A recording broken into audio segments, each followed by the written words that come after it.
Bom dia a todos. Obrigado por participarem da nossa videoconferência referente aos resultados do terceiro trimestre do ano 2024. Estão presentes aqui comigo o nosso CFO, Rafael Sachete, o nosso diretor de Relação com Investidores e Estratégia, Tobias Stingman. Antes de entrar propriamente dito na nossa apresentação, queria aproveitar alguns minutos aqui para fazer um grande agradecimento a todos envolvidos nesse processo. Passaram pouco mais do que 9 meses desde o nosso signing. Então, literalmente, o nosso filho, Asas 2154, está nascendo hoje. Apesar de terem sido mais de 50 calls desde o nosso IPO da Resenco de 2011, o sentimento hoje é de um começo. O que está por dentro aqui é uma emoção muito grande, num primeiro dia, no primeiro call, de dezenas que irão vir pela frente. Ao longo desse processo, nós mostramos a nossa capacidade de execução, que é a marca histórica da nossa empresa. Isso se faz ver na velocidade que tivemos, como, por exemplo, entre o signing e o closing, a aprovação no CAD, a definição da nossa estrutura, do nosso naming, os princípios da nossa cultura corporativa. Foram centenas de workshops ao longo desses meses para definir a melhor estrutura, para ficar claro o nosso foco de atuação. Foi muito tempo dedicado, mas que dessa mesma forma conseguimos focar no nosso negócio. E por último, eu queria agradecer em especial a toda a nossa equipe, que compõe pessoas incríveis vindo do Grupo Soma, a toda a equipe, então, do legado da Resenco, que hoje somos todos Asas 2154, da área financeira. Foram dias e noites virados para que nós consigamos, então, fechar o nosso resultado, ter todos os pareceres, todas as auditorias, todos os encontros contábeis, todas as questões pro forma resgatadas nos últimos anos, para que a gente possa ter uma leitura clara da nossa performance e entender realmente como está o nosso business. Além disso, nós conseguimos já estruturar uma integração muito forte nas áreas contábeis, fiscais, na tesouraria e nas nossas áreas de FP&A, possibilitando termos já controles muito detalhados das nossas receitas, sejam por marcas, por canais, por loja, o DRE de cada loja, todos os nossos centros de custo, que tem sido uma grande base para o nosso orçamento de 2025, que eu vou falar um pouco mais pela frente. Em especial, meu agradecimento a meu sócio, Roberto Jataí, pela oportunidade, pelo espaço, por ter contribuído de forma tão ativa na construção, então, do nosso primeiro trimestre do Grupo Asas 2154. Nós colocamos aqui algumas palavras-chave que demonstram o que fizemos, então, ao longo desses meses e o que é o nosso foco de atuação. Apesar de toda a energia e tempo que eu mencionei dedicados a colocarmos de pé essa empresa tão incrível, da mesma forma tão complexa, não perdemos nosso foco no core business. Conseguimos separar um time, blindar uma equipe que estava, sim, focada na nossa construção, mas conseguimos também deixar com foco no negócio todos os nossos diretores de marca, todas as áreas de vendas, de marketing, e o resultado disso é um sólido crescimento, mesmo vindo de uma base já de bastante crescimento de ambas as empresas nos últimos anos. Atingimos 12,2% de crescimento, ou seja, geramos de delta, apenas nesse trimestre, aproximadamente 400 milhões de reais. Isso se dá por uma estratégia muito clara do nosso negócio, que é sermos uma empresa multimarca, multicanal, atuando, então, em vários segmentos da moda. Isso nos possibilita. O ideal seria, sim, termos todas as marcas em todos os canais crescendo de forma consistente, mas quando você tem essa pulverização, isso nos dá também uma benesse, porque tem momentos de ciclos de marcas já maduras, que você tem outras marcas crescendo. Nesse trimestre, foram 3 unidades de negócio com crescimento acima de 10%. Como entrega, tivemos como premissa um foco muito grande no turnaround da marca Hering, uma marca que é uma paixão brasileira, um legado do nosso país. Quando eu conto para algumas pessoas que a Hering é o 10º CNPJ registrado da história do nosso Brasil, isso mostra a força desse legado. Atingimos, então, um crescimento de 13,1% da receita consolidada da marca, com destaque, então, para o same-store sale de 14,9%, e, principalmente, já retomando a confiança dos nossos franqueados, que tiveram um crescimento de 8%, e o consolidado do B2B, com crescimento de 4,4%. Fomos muito eficientes, muito rápidos em já lançar, não só para os lojistas, mas sim para os consumidores finais, já atingindo alguns bilhões de reais de receita na ponta da linha de calçados da Hering da Farm.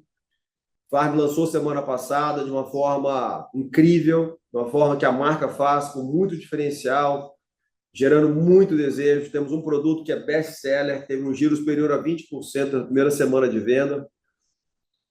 Estamos com foco agora em duas palavras-chave: eficiência e simplificação.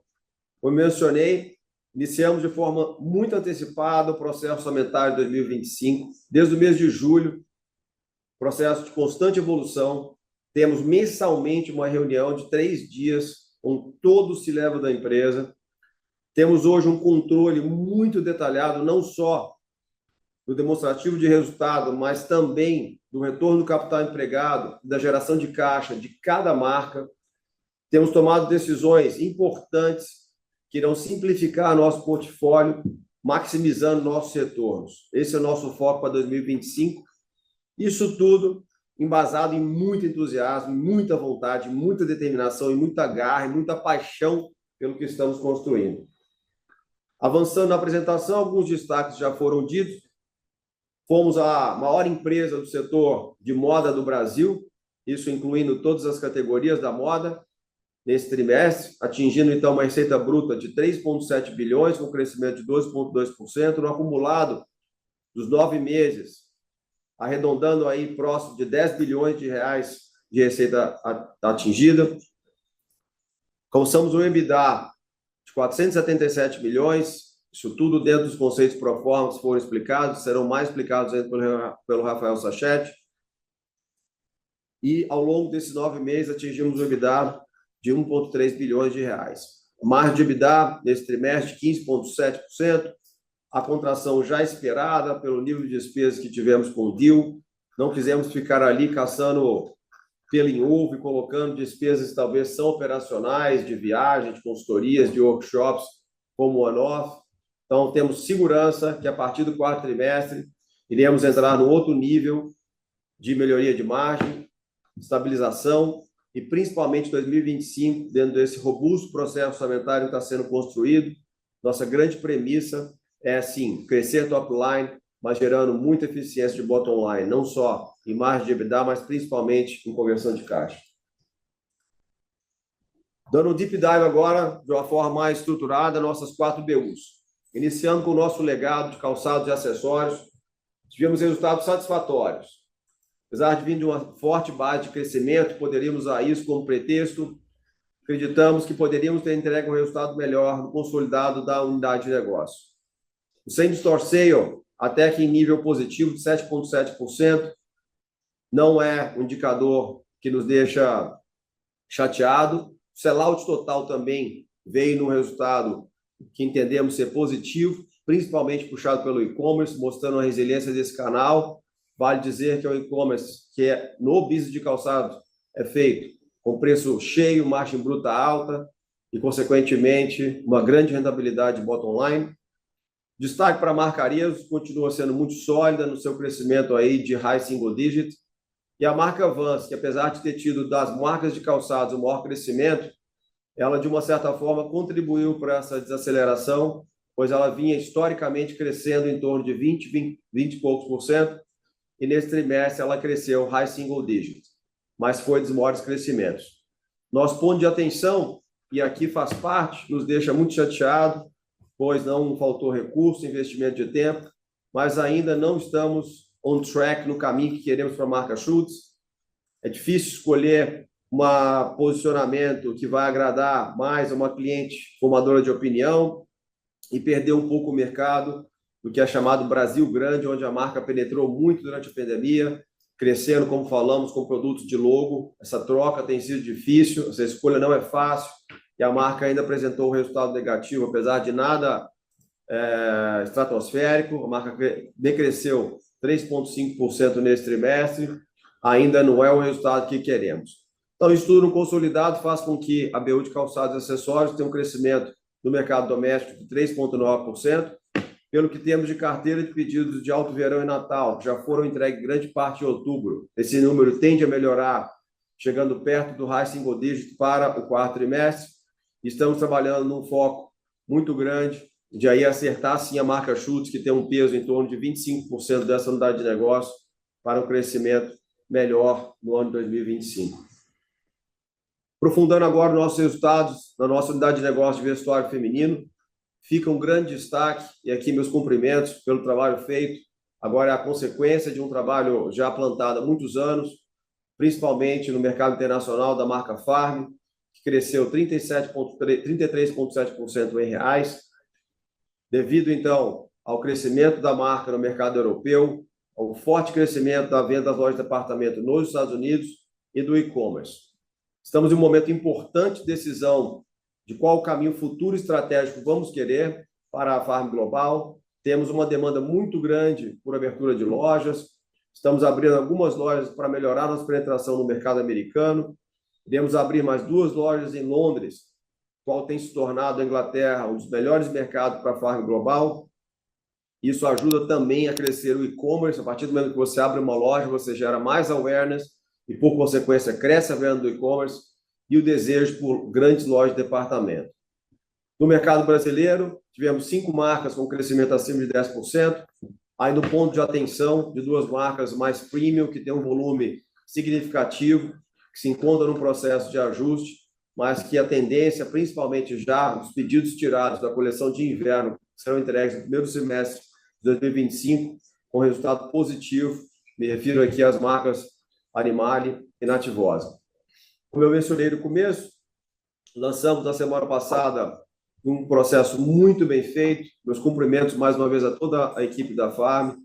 Trabalho exemplar, feito a 4 mãos, a nossa equipe de desenvolvimento técnico. Encontramos um produto chamado, então, sandália canoa, que tem uma tecnologia feita através de um polímero chamado EVA expandido, que gera um peso muito leve e uma anatomia maravilhosa, que já realmente iniciou com fortes resultados de venda. Então, acompanhe aí no Instagram, recomendo verem a força que lançamos a linha de Farm Shoes já na semana passada. Entrando agora no nosso grande destaque, conforme mencionamos, olhando a receita bruta de 713 bilhões, aqui então falando do vestuário democrático, que tem a sua grande base, a marca Hering, um crescimento muito forte do same-store sale, de 15%, um resultado já comprovado no e-commerce, que tem aqui uma margem também muito sadia, e o sell-in já mostrando a nossa capacidade de embarcar nesse novo momento de Hering, os nossos parceiros lojistas, principalmente os franqueados, o grupo famoso dos 25 mais, que corresponde a mais de 50% da nossa venda, com um crescimento ainda maior do que 8%.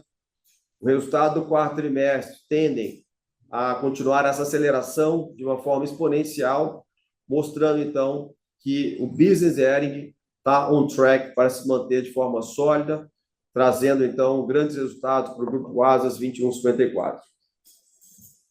Entrando, então, em nossa última, mas não menos importante, BU, aproveito aqui, em primeiro lugar, para dar as boas-vindas e já cumprimentar nosso novo CEO, Rui Kameyama, que tem feito um trabalho excepcional de estabilização, de definição das prioridades estratégicas para 2025, apresentou um forte crescimento de venda, amparado, como vocês estão vendo aqui, por um alto crescimento do e-commerce.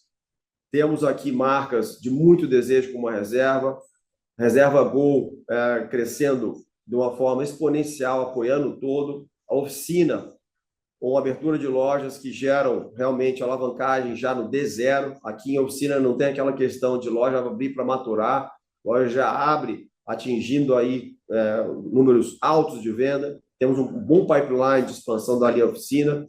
Vamos agora fazer da mesma forma que fizemos na Reserva com a linha Gol.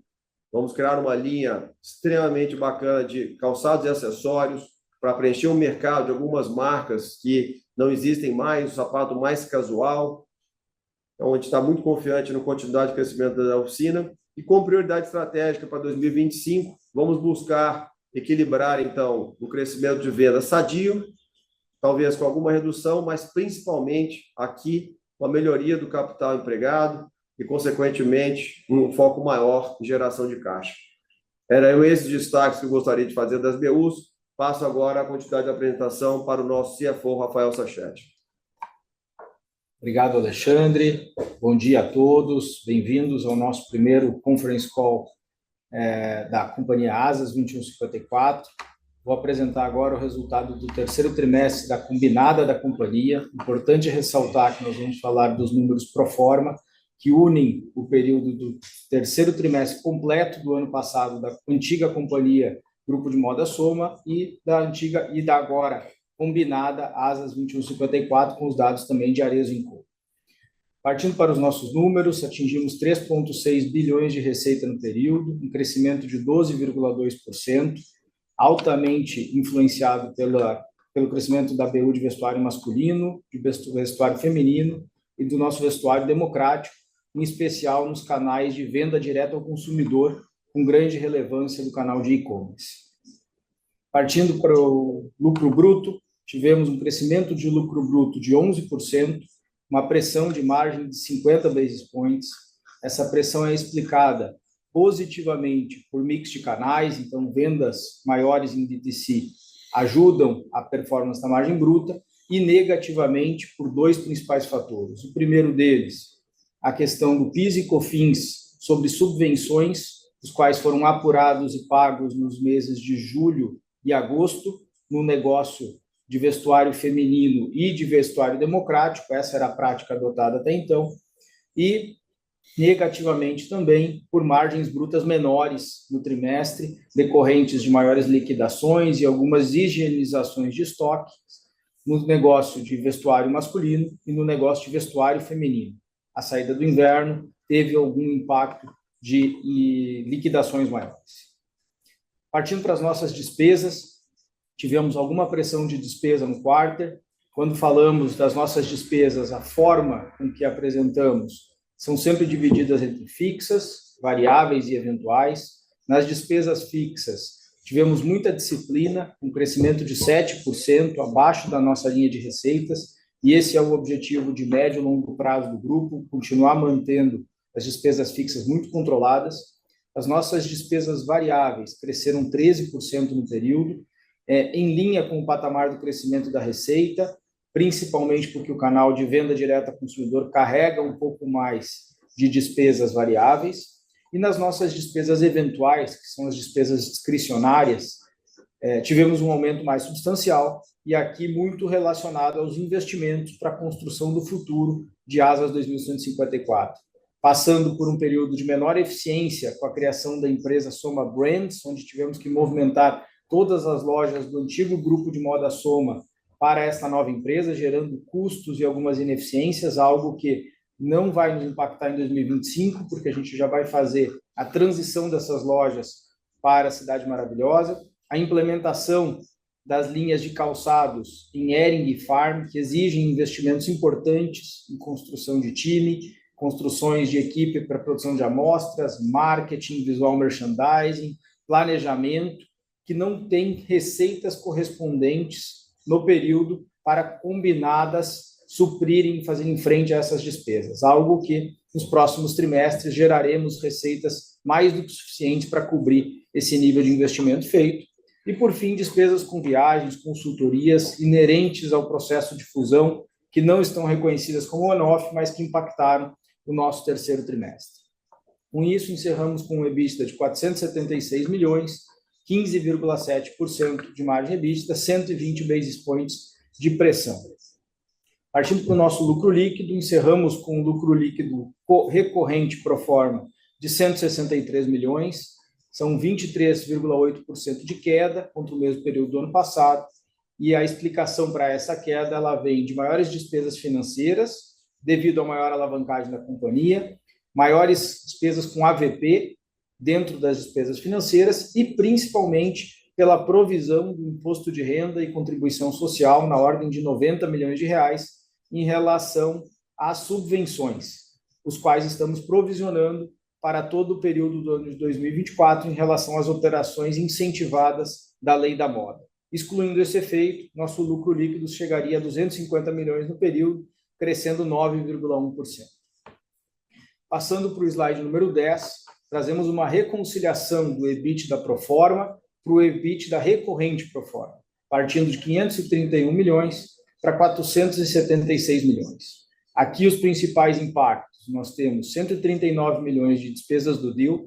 Importante ressaltar que no período tivemos algumas antecipações de despesas do deal que estavam previstas para o quarto trimestre, então o impacto para o quarto trimestre deve ser menor. E como dissemos no nosso day, vamos trabalhar fortemente para que as despesas relacionadas à integração sejam muito pequenas a partir do quarto trimestre. 9,1 milhões de despesas de equalização de práticas de default entre as duas companhias de anos anteriores, não no ano de 2024. 10,5 milhões de reconhecimento de despesas de LP das companhias combinadas no período, sem efeito caixa. E, por fim, 212,9 milhões de créditos decorrentes do ajuste da prática da companhia Arezzo, seguindo a mesma metodologia aplicada na antiga companhia Grupo de Moda Soma, onde tivemos um crédito tributário de 212 milhões, apurando imposto de renda sobre as subvenções de uma forma diferente que fazíamos. Com isso, encerramos com os 476,8 milhões de EBITDA no período do terceiro trimestre de 2024.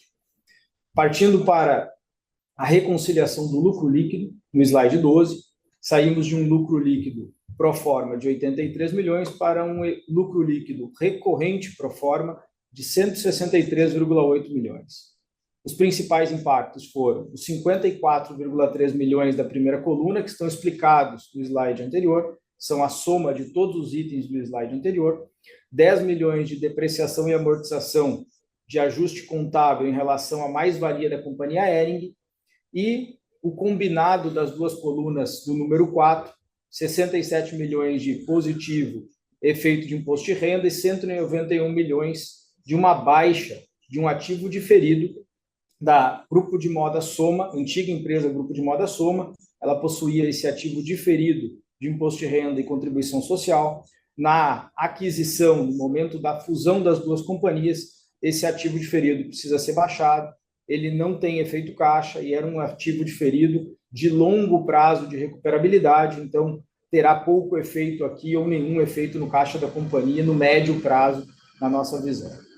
Partindo para o slide número 13, trazemos a visão da companhia em relação à dívida líquida, que atingiu 1,1 vezes 1,6 bilhões de reais, comparado com o nosso EBITDA pré-IFRS.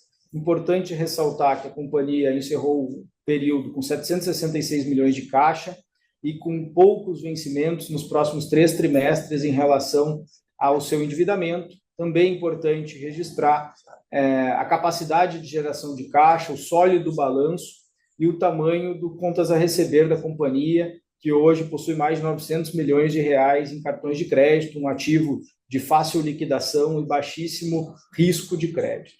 Estamos muito confiantes em relação à posição de balanço e segurança financeira da nossa companhia.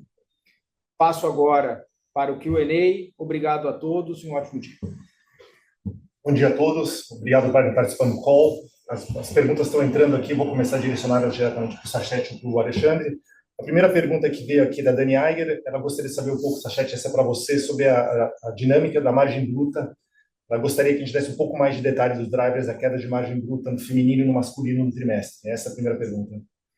Legal, Tobias. Obrigado, Dani, pela pergunta. Bem-vindo ao call. A gente tem aqui alguns efeitos, Dani, como eu comentei na nossa apresentação. O primeiro deles, em relação a PIS e COFINS. PIS e COFINS não irá se repetir. A gente teve um impacto em julho e agosto. E a nossa decisão estratégica aqui é de não fazer a provisão, então ele não é recorrente para os próximos quartos. E em relação à dinâmica de margem bruta com mais descontos em Arinco e no vestuário feminino, tem uma questão macro. O inverno ele teve uma característica de sobras maiores, não só em Arezzo e Cou, o nosso vestuário, mas toda a rede, o mercado teve alguma questão aqui de sobras maiores, com menos frio, então há um pouco de impacto. No vestuário masculino, temos um nível de estoques acima do que gostaríamos, então esse impacto ele foi mais pesado no terceiro trimestre, ele deve ter algum efeito no quarto trimestre, ele tem alguma recorrência, mas a gente está trabalhando fortemente para reduzir esse nível de estoque e ter um ano de 2025 com muita eficiência e níveis de estoques equalizados. No vestuário feminino, e muito mais aqui de uma questão pontual de assertividade de coleção e de um momento de inverno, mas a gente enxerga que o quarto trimestre e o 2025 tendem a ter níveis de margens comparáveis com 2023, então uma melhora de margem em relação ao que a gente viu no 3T. Perfeito, obrigado, Sachete. A segunda pergunta é para você também, a respeito de capital de giro. A Dani queria saber, chamou atenção a melhora no prazo de pagamento de fornecedores, então eu gostaria de entender também um pouco melhor o que levou essa melhora e o que a gente pode pensar daqui para frente. Perfeito, Dani, obrigado pela segunda pergunta. É importante ressaltar que no nosso segundo quarto do mesmo período do ano passado, na antiga companhia Arezico, a gente havia tido um pouco de redução de prazo de pagamento, então impacto negativo de working capital. Esse prazo maior agora, na verdade, ele é uma equalização que a gente viveu no segundo semestre, não tem uma mudança de prática e de política, mas estruturalmente nós vamos trabalhar aqui na área financeira para melhorar o working capital dessa companhia. A gente acredita que esse é um dos drivers importantes de geração de valor para os nossos acionistas e estratégicos para essa fusão, mas não só no contas a pagar, também em contas a pagar, mas em contas a receber e principalmente em estoques, no ciclo financeiro completo do nosso negócio. Então, grande foco para 2024, quarto trimestre e 2025, geração de caixa, e o working capital é uma alavanca extremamente relevante, na nossa opinião. Perfeito, obrigado. Eu vou fazer essa terceira pergunta aqui, porque é uma pergunta que outras pessoas fizeram também, então, obviamente, a gente quer limitar e quer dar espaço para todo mundo, mas com uma pergunta recorrente. A pergunta é, vocês comentam de estarem perto de fechar o orçamento para 2025 com foco grande em eficiência e geração de caixa. Vocês pretendem dar um indicativo do potencial de ganhos e custos de despesa para frente? Obrigado pela pergunta, pessoal. Essa acho que veio de várias pessoas. A gente, como o Alexandre comentou, tem um processo muito maduro, muito estruturado, construído a várias mãos, com uma liderança e apoio do nosso conselho, com muito foco do nosso management e com um olhar muito atento a todos os KPIs, não só a crescimento, mas a geração de caixa, a ROIC, uma análise muito profunda de onde nós vamos alocar a nossa energia, a nossa atenção e os nossos recursos. A gente não está no momento de dar guidance, a gente sabe que a expectativa é alta, mas saibam que o nosso foco e toda a atenção e qualidade e competência dos executivos e líderes que estão trabalhando dentro de Asas, eles estão em crescimento, mas principalmente em geração de caixa e evolução das nossas margens. Então, esse vai ser o drive e o mote para 2025. Dito isso, vocês podem esperar que nós devemos evoluir, mas nós não daremos guidance numérico por enquanto. Obrigado. Obrigado de novo, Sachete. Pergunta do Luiz Guanais agora, um pouco diferente na linha, ele falou o seguinte: entendo que alguns dos fatores que pressionaram a margem nesse TRI deveriam ser gradualmente diluídos nos próximos trimestres. Mas vocês enxergam alguma linha de despesa, como marketing, por exemplo, que poderia ser aumentada para tentar aumentar o crescimento ou acelerar a captura de sinergias entre Arezzo e Soma? Obrigado, Luiz. Bom te ter aqui. A gente enxerga um rol gigante, muito grande de oportunidades em relação à redução de despesas, à eficiência, e não necessariamente corte de despesas. Apenas trabalhar juntos e troca de melhores práticas já tem nos dado muita evolução, muita sabedoria, muito conhecimento, e já estamos aplicando no nosso dia a dia esse nível de ajuste de despesas. Não obstante, nós temos um trabalho muito bem elaborado, feito pela Bain Company, junto com o nosso time, onde algumas áreas corporativas, algumas estruturas, nós já estamos trabalhando de forma conjunta e capturando essas sinergias. Dentre elas, a área financeira, algumas consultorias, estamos fazendo um trabalho muito forte em fretes, então, é um processo ongoing, não vai ser concluído no primeiro trimestre, ele vai avançar todo o ano de 2025 e gradativamente a evolução da margem vai ser vista nos nossos resultados. Além disso, Luiz, importante destacar aqui o grande foco que a gente teve de estruturar o negócio nesse terceiro quarto. Então, o nível de despesas que tivemos não recorrentes, ele é para este quarto, então, o que vocês devem esperar de nível de despesas do deal no quarto T é uma fração muito baixa em relação a esse número que vocês viram agora, e como eu comentei no início, nós não devemos ter despesas relevantes em relação à estruturação em 2025. Por fim, todas as alavancas em relação à geração de valor de receitas, como Farm Shoes, Hering Shoes, né, a nossa Farm a Pé, as alavancas em relação às receitas na companhia Hering, com o projeto de multimarcas, o abastecimento in season, a aceleração da nossa assertividade e planejamento, elas vão trazer alavancagens importantes em termos de receita para o ano de 2025, com diluição em relação às nossas despesas fixas e algumas despesas eventuais. Então, estamos muito confiantes que essas alavancas de receita vão proporcionar diluição das nossas despesas. Em relação ao que você comentou de marketing, a gente tem uma estratégia de muita autonomia para as marcas em relação ao marketing e, obviamente, algumas grandes negociações estão sendo conduzidas pela força do grupo, pelo tamanho do cheque que é investido, para que a gente possa maximizar. Não é uma estratégia de reduzir marketing, mas de maximizar, atingir mais consumidores com maior força no nosso marketing, usando o mesmo dinheiro que a gente usava antes. Obrigado, perfeito, Sachete. O Guanais tem uma outra pergunta aqui, que também já apareceu em outros casos, mas eu acho que essa pergunta é para o Alexandre. Poderia comentar sobre o posicionamento de preços em calçados e como enxergam a evolução das marcas? Guanais, bom dia, obrigado pela sua pergunta. Vamos lá, quando a gente fala calçados, nós temos várias marcas que atuam de forma diferente. Vou começar pela marca Anacap. No primeiro semestre de 2024, nós testamos um aumento de markup na marca Anacap, e que, devido a ser uma marca de combate, né, uma marca com foco na classe B, nós sentimos uma retração no volume. Isso explica, inclusive, parte do resultado negativo que a marca teve no terceiro trimestre de 2024, ainda como reflexo dessa estratégia. Nós iniciamos um processo de melhoria, de negociação de compra das matérias-primas. São poucos fornecedores que trabalham com a Anacapri. Dentro do nosso sistema, né, de cost plus e outsourcing controlado, a gente conseguiu, então, rever vários custos de Anacapri. Iniciamos um processo, inclusive, novo de sourcing, que se dá através da importação de cabeçalhos e solados da China, que estão sendo montados em nossa fábrica da Bahia. Esse tipo de sourcing começou de forma incipiente no primeiro semestre desse ano. Os resultados de sell-out desses produtos foram altíssimos. Nós turbinamos essa modalidade de sourcing já agora para o mês de outubro. Os resultados foram excepcionais. Então, a Anacapri não tem uma necessidade muito grande de preço. Foi provado. O que a gente fez foi trabalhar a questão de suprimento para não afetar a margem. Falando da marca Arezzo, a marca Arezzo ela teve um certo aumento de preço durante os anos de 2022 e 2023, que nesse ano de 2024 ele se estabilizou e, pelo contrário, até reduziu. Então, nós não trabalhamos aqui com uma alavanca de preço para melhoria de margem. Nosso foco é oferecer o melhor custo-benefício para a consumidora, e esse é um dos grandes destaques da marca Arezzo. E, por último, a marca Schutz. Nós não estamos satisfeitos com o target price da Schutz. Ele não está agregando o valor que nós acreditamos ser do melhor equilíbrio de volume que a marca precisa de ter. Querendo ou não, a marca de mais de R$1 bilhão. Então, ela tem, sim, uma certa necessidade de preço. A marca Schutz hoje está operando um preço médio acima de R$690. Para ter uma base de comparação, a marca Arezzo opera com 370. Então, a gente está aqui no esforço para trazer a marca Schutz para um target price em torno de R$590 no modelo Score, e é onde que a gente acredita. Então, esse é um tema extremamente delicado.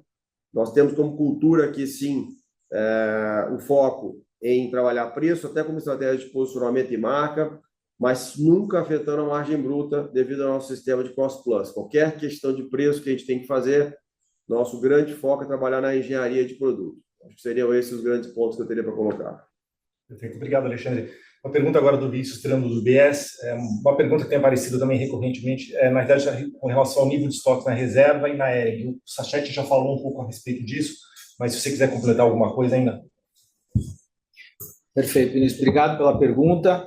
Em relação à Hering Co, como a gente comentou, temos níveis de estoques ainda aquém do que imaginávamos ou gostaríamos. Nós Pretendemos pretendemos manter esse trabalho consistente que o Rui tem liderado com o nosso apoio para higienizar o estoque, para tornar o nível e o ciclo de estoques mais adequado ao tamanho e o crescimento da marca. Isso deve perdurar ainda o quarto trimestre. A gente vai trabalhar fortemente para o impacto na margem ser menor do que foi nesse 3T e a gente trazer a marca reserva para um crescimento sólido, com geração de valor, geração de caixa e níveis de estoque um pouco mais adequados.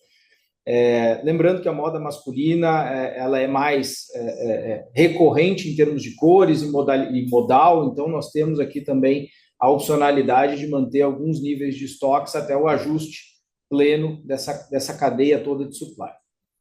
Partindo então para a companhia Hering, na companhia Hering já foram feitos excelentes ajustes de estoque, melhoria do processo industrial, de planejamento, pela gestão do Roberto Jatahy, e esse processo tem evoluído fortemente e agora culminando com crescimentos sólidos de receita. A marca tem níveis de estoques bastante adequados para o que a gente acredita, inclusive abaixo dos níveis que a gente olhava no passado, especialmente se nós olharmos para frente pelo crescimento que a gente está entregando e pelo crescimento que a gente ainda acredita que entregará. Então, o nível de eficiência que nós enxergamos na marca Hering é muito bom. E quando olhamos também para a nossa rede de franqueados, que é muito importante olhar o nível de estocagem de franqueado, a performance de sellout dos franqueados está muito boa, o nível de crescimento do sell-in está abaixo do crescimento do sellout, o que significa que o franqueado deve está enfrentando menores estoques, melhores margens brutas e provavelmente, então, o nível de abastecimento do sell-in para os próximos quarters tende a crescer. Tá? É assim que a gente vê o estoque tanto de Arinco como de companhia Hering. Perfeito, Sachete. Uma outra pergunta agora é do João Soares, mudando um pouquinho. Acho que essa pergunta pode ir para o Alexandre. Hering, como deveríamos pensar nessa performance de sell-out? O quanto disso é macro do setor e quanto disso já reflete as medidas que vocês apresentaram durante Day One? Como deveríamos pensar nessa performance traduzindo em melhora de B2B? Ótimo. Começar pela segunda parte. Opa, peraí. João, começar pela segunda parte da sua pergunta. Como traduzir, então, isso para o B2B? Esse efeito já está acontecendo. Nós falamos no começo que precisava que são os canais que nós controlamos, lojas próprias e-commerce, mostrar esse crescimento para embarcar, então, os nossos parceiros, multimarcas e franqueados. Isso já aconteceu no quarto trimestre, como vocês viram, especialmente em franquias, com crescimento de 8%. Os pedidos que nós temos em carteira para agora o quarto trimestre, que já aconteceu em outubro, esse número vai ter um forte crescimento. Então, isso já é fato já. Entramos num ciclo virtuoso de crescimento do sell-out e, consequentemente, necessidade de reabastecimento dos estoques, conforme até o Rafael Sachete mencionou. Em relação à performance da marca versus o mercado, seguramente a marca foi um outlier. Se você colocar o crescimento consolidado do sell-out da marca Hering de 20%, e 14,4% de same-store sale, no total, 28,8%, incluindo a abertura das lojas. Acho que não teve nenhum player que cresceu 28% do sell-out e um same-store sale de 14,9%. E o mais interessante, não se dá preço.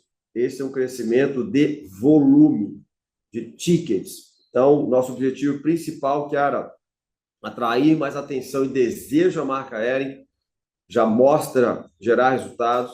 A estratégia que a marca colocou para o alto verão, fotos, inclusive, aqui estampadas em nossa apresentação com a Bruna Marquezine, foi muito forte, mas o melhor do ano 2024 ainda está por vir. Teremos a mais ousada, a mais inusitada, a mais comentada campanha de Natal do Brasil, eu tenho certeza disso. A Hering será sinônimo de Natal. A forma que a gente está enfatizando o logo da marca Hering, dos peixinhos para o Natal, de uma forma extremamente criativa.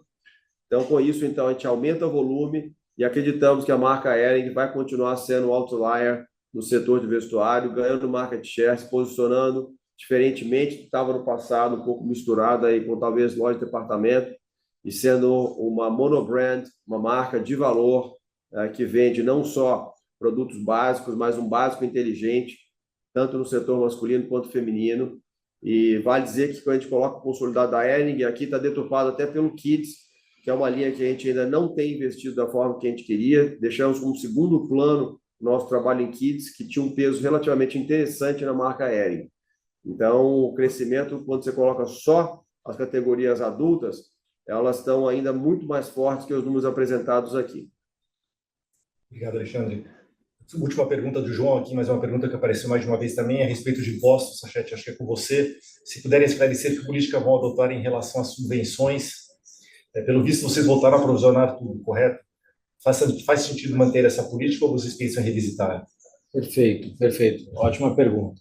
Em relação às provisões ou pagamento de impostos em relação às nossas subvenções, a decisão da companhia até esse momento é não fazer provisão e não fazer pagamento em relação a PIS e COFINS sobre nenhuma subvenção. Aqui o entendimento é que PIS e COFINS é um imposto que incide sobre receita e as subvenções não tratam-se de receita, são apoios governamentais para suportar, são subvenções para suportar os investimentos e operações das companhias em determinadas regiões do país.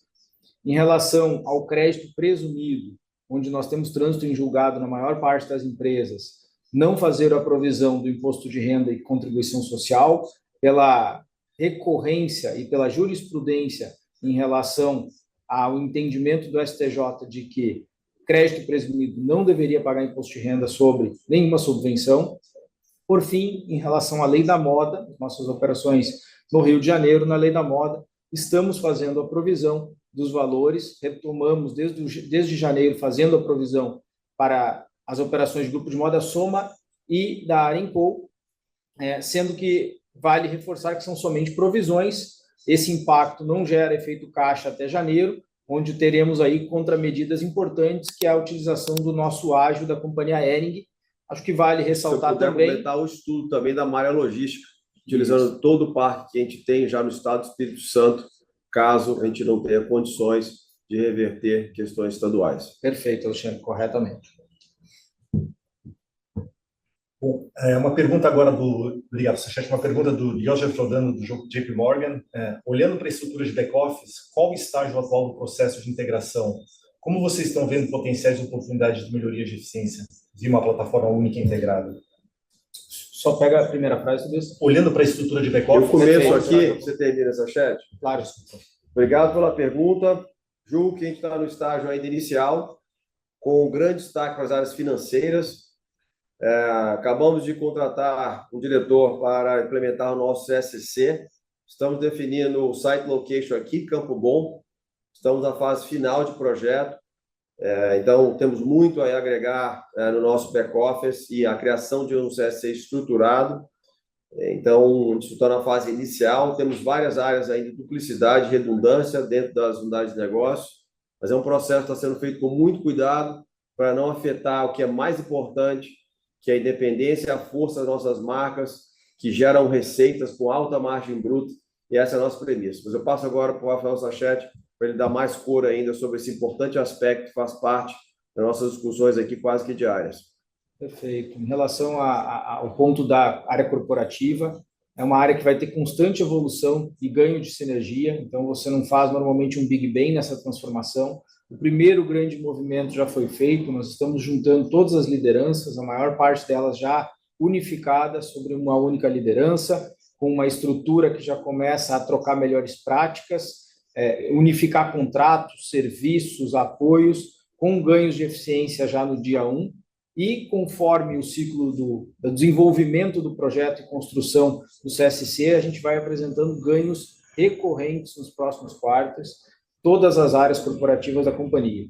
Não obstante as áreas corporativas de finanças, também a área de fretes, vários contratos de fretes, contratos de tecnologia, licenças de uso de software, links de internet, são várias outras frentes que envolvem o back-office como um todo do negócio, que vão ofertar alavancagem para a Asas no ano de 2025. Perfeito, muito obrigado. De novo, agora mudando um pouco, a gente vai para o Bank of America, o Gustavo Fratini. A pergunta é, quais são as marcas e BUs com maior potencial de melhora de rentabilidade? Obrigado, Gustavo. Quem falou, Alexandre.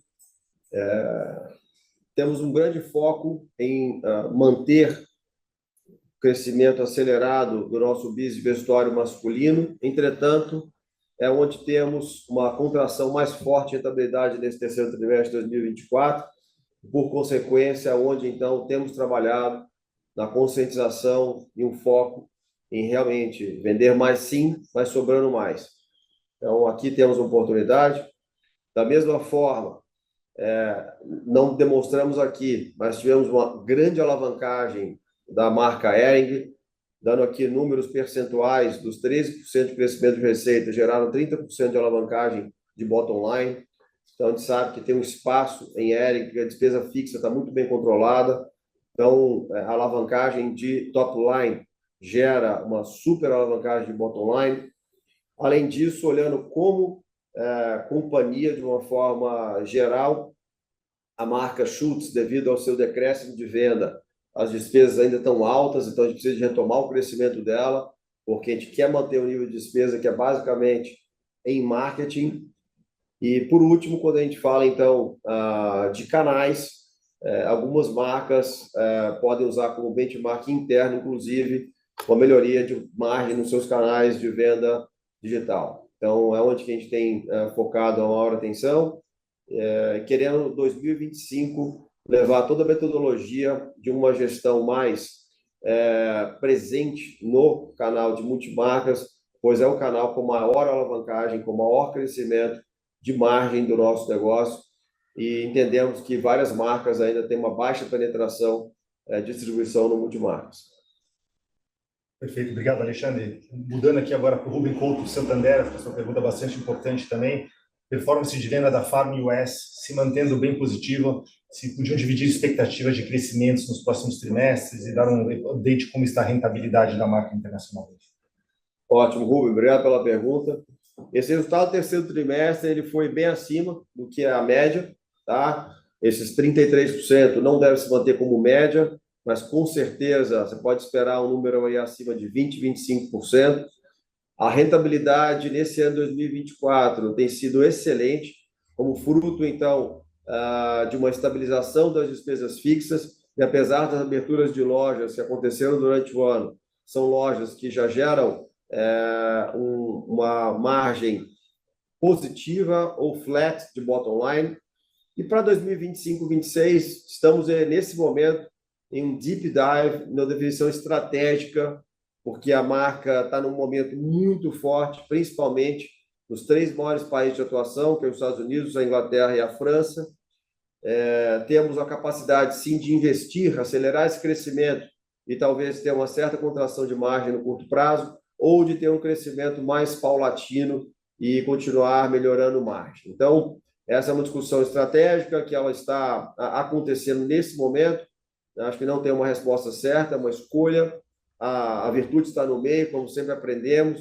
Então, você pode ter certeza que a gente vai ter muita inteligência nessa definição, mas o fato é que o business as is já se provou ter a capacidade de manter um bom crescimento, um excelente crescimento, melhor dizendo, de top line e margens muito positivas, como foi realizado em 2024. Perfeito. Obrigado, Alexandre. Uma pergunta agora, voltando um pouquinho da Irma, da Goldman Sachs, voltando um pouquinho à questão da Hering, acho que já respondeu um pouquinho, mas acho que tem uma nuance aqui. Então, muito bom ver o semi-sócio forte da Hering. Queria entender um pouco melhor como está a composição entre preço e volume desse crescimento, né? Você já falou que tem bastante volume, mas e como se deveria se comportar de forma parecida daqui para frente? E aí, só um follow-up, aproveitando agora, queria falar um pouquinho de multimarcas e de franquias da Hering. Vamos lá. Então, esse crescimento, obrigado, Irma, que é o Alexandre, ele é majoritariamente de volume. O like for like da Hering, ou seja, as camisetas básicas, elas não tiveram reajuste de preço. Estão até testando uma certa elasticidade em produtos mais premium, que tem tido um giro excelente, apesar de corresponder a um percentual baixo de vendas. Como exemplo, então, a camiseta Super Pima sendo vendida na Hering a R$ 199, que é um preço médio muito acima, né, da base da camiseta da Hering. Como eu disse, o volume ainda é pequeno, mas com um giro altíssimo. Então, a gente vê que a marca Hering, desse novo posicionamento mais fortalecido, de mais desejo, ela tem a capacidade de agregar produtos com melhor valor. Isso não significa um aumento de preço dos produtos core. Isso a gente vai manter para manter estável, porque a gente sabe que é ali que está o grande volume e atração da marca Hering. Em relação a franquias, nos 25 mais, corresponde a 50% da rede, a aderência ao nosso momento e a vontade contínua de investimento, inclusive a transformação das lojas em Mega Store, é altíssima, algo que não estava no plano inicial, que a conversão de lojas normal para a Mega Store dos franqueados tem acontecido de forma muito acelerada, é onde vamos investir mais em 2025 em diante. E o Lojista Multimarca, nós apresentamos no nosso Day toda uma metodologia de geoeconomia e análise capilar de micro-regiões do Brasil. Fizemos já alguns testes, principalmente na região Nordeste, de troca de representantes comerciais, que mostraram crescimentos absurdos, está falando assim, regiões com crescimento de 50% de venda na multimarca, e agora, em 2025, a gente inicia a internalização da força de venda em algumas regiões, principalmente a região de São Paulo, que vai nos dar mais controle do ponto de venda, vai nos possibilitar até, inclusive, leitura do sellout e, consequentemente, crescer a venda na multimarca da Hering. Apesar da capilaridade ser muito alta e de já ser um business de mais de 800 milhões de reais de faturamento, a gente tem hoje visto que, através de melhores práticas, com todo o know-how que o business de calçados, o legado Arezzo & Co, que nasceu no multimarca, tem, está sendo muito bem implementado pela liderança do Thiago Hering, pelo diretor comercial da Hering, o Rafael, do multimarca, e a gente acredita que o multimarca da Hering ainda vai trazer bons frutos para o nosso negócio. E agora entrando no segmento de calçados, que vai também ajudar bastante o fortalecimento da marca junto ao lojista. Obrigado, Alexandre. A gente tem uma pergunta agora do Vitor Rogatti, do Itaú. Ele queria saber, em relação a essa chat, essa para você, em relação às sinergias de custos e despesas, será que poderiam comentar, por favor, as frentes que deveriam trabalhar primeiro? Se tivéssemos algum exemplo para dar, seria ótimo. Perfeito. Excelente ponto. São muitas frentes, são muitas custas, as quais a gente está trabalhando. Então, as premissas de crescimento vieram primeiro, nós investimos primeiro nas alavancas de receita, como comentamos, na companhia Hering, na Farm, no Schultz. Logo na sequência, focamos todos os nossos esforços para a construção do nosso roadmap e das oportunidades em relação à redução do SG&A, onde teremos as maiores alavancas já no curto prazo, na estruturação da área corporativa e unificação das estruturas, unificação das lideranças. Temos uma alavanca importante em relação a áreas de tecnologia, contratos, software houses, fornecedores de serviços, links de internet. Temos uma alavanca bastante relevante em relação à nossa área de tecnologia, tanto em CAPEX como em OPEX. Além disso, contratos, serviços, facilities, são frentes importantes com o nosso parque de lojas, com a nossa estrutura corporativa, contratos relevantes. A área de marketing também, como comentado na resposta anterior, é relevante. O tamanho do investimento que fazemos como companhia combinada apresenta um cheque vultuoso e agora, com a força do grupo, estamos negociando reduções do preço médio pago pelo serviço sem reduzir o tamanho do investimento, ou seja, alavancando o nosso marketing através dos investimentos que estamos fazendo. Essas são as principais. A gente também tem conduzido um estudo muito importante de fretes, que deve trazer alguns ganhos e ainda não está concluído. Por fim, temos a nossa estratégia tributária, que foi redesenhada através da estrutura de Grupo Soma e Grupo Arezzo, e também de Hering & Co, analisando os melhores benefícios fiscais, as melhores estruturações, as quais também vão trazer algum nível de alavancagem para o ano de 2025. Perfeito, obrigado, Sachete. Acho que essa pergunta aqui agora é do do JP Morgan, de novo voltando, mas é uma pergunta que apareceu várias vezes, se a gente poderia comentar algo com relação ao potencial com relação ao estudo que a gente está fazendo da racionalização do portfólio. Joe, bom dia. Quem fala é o Alexandre. Não sei se você vai se recordar, nosso último slide do Investors Day era uma apresentação quebrando, então, a visão de BUs, as marcas por BU, e agrupando as marcas por maturidade.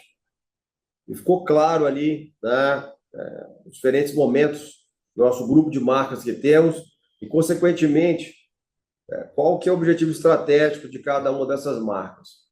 Então, equilíbrio entre rentabilidade, potencial de crescimento, ganho de market share, é algo muito sensível que a gente tem colocado muita numerologia, muita ciência, muito estudo para tomar as decisões certas, para que a gente não tome decisões precipitadas de eliminar marcas que no curto prazo não geram ainda margem ou margens muito abaixo da média das marcas maduras, mas que no futuro possam ser grandes geradores de crescimento do nosso negócio. Então, identificar quais marcas têm realmente potencial, quais não têm, esse tem sido a base do nosso trabalho muito bem conduzido, muito científico, eu diria.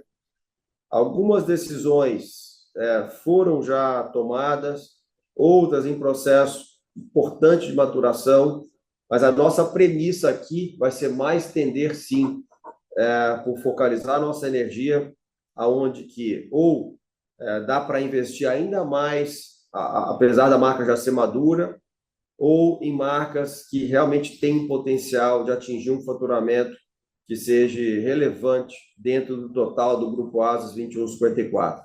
Acreditamos que no primeiro trimestre, no máximo de 2025, nós vamos ter aqui alguns anúncios já mais definitivos em relação a esse processo. E eu queria só dizer, esse é um processo, eu diria, ongoing em qualquer business de portfólio de marcas do mundo. Se vocês analisarem as decisões recentes aí de grandes grupos de moda que abandonaram segmentos de mercado, que abandonaram marcas por ver que se trataram de um trend momentâneo e que não tem mais longevidade nesse tipo de produto no longo prazo, isso não é algo específico de ASA 2154. Então, aqui não seria para ser um issue para estar recorrentemente sendo discutido. Vai ter um primeiro momento agora, com certeza, e depois isso faz parte de um processo ongoing de análise de qualquer business, inclusive olhando no segmento até de rentabilidade, desinvestimento. Nosso objetivo aqui é maximizar o retorno sobre o nosso capital empregado, e essa é uma premissa que a gente quer levar de uma forma muito contundente. Obrigado, Alexandre. Bom, a gente deixou bastante tempo para a pergunta, justamente porque essa parte mais rica da conversa. Tem uma última pergunta aqui que apareceu basicamente de vários analistas diferentes, mas a pergunta é que se a gente já pode, para o Sachete, se a gente já pode esperar que no quarto trimestre agora as despesas cresçam mais em linha com a receita. Perfeito, Tobias. A gente está bastante confiante nessa linha, a gente está bastante confiante em relação ao top line da companhia, que vai ser bastante saudável no quarto trimestre. Estamos vendo um outubro que teve uma boa performance de sell-out, temos um ótimo crescimento de sell-in, a carteira é bastante robusta para o nosso sell-in e temos agora semanas importantes, nosso Black Friday e logo na sequência o Natal. E o nosso nível de despesas está bastante controlado. Então, podemos, neste momento, dizer que a visão que nós temos até agora, dia 14/11, é que a gente deve ter um equilíbrio saudável em relação às despesas e às nossas receitas para o quarto trimestre. Perfeito. Obrigado, Sachete. Agora, passa a palavra para o Alexandre terminar. Obrigado, Sachete. Obrigado, Alexandre. Obrigado a todos que participaram desse marco histórico. Esse dia 14 de novembro de 2024 vai entrar para a nossa história. Primeiro call de resultados do Grupo Asas 2154. Conquistamos muito até aqui, mas é só o começo. Estamos escrevendo aqui as primeiras páginas de um livro que vai até 2154. Muita coisa vai acontecer. Serão momentos de muito desafio, mas de muitas conquistas. Eu agradeço todo o time, em especial o nosso conselho de administração, que tem sido realmente muito estratégico nos nossos direcionamentos. E contamos com todos aí para comprarem bastante presente de Natal nas nossas dezenas de marcas, com certeza são suficientes aí para deixar qualquer árvore de Natal muito repleta, fazendo com que tenhamos aí um quarto trimestre exemplar. Bora para cima, rumo a 2154. Obrigado, time!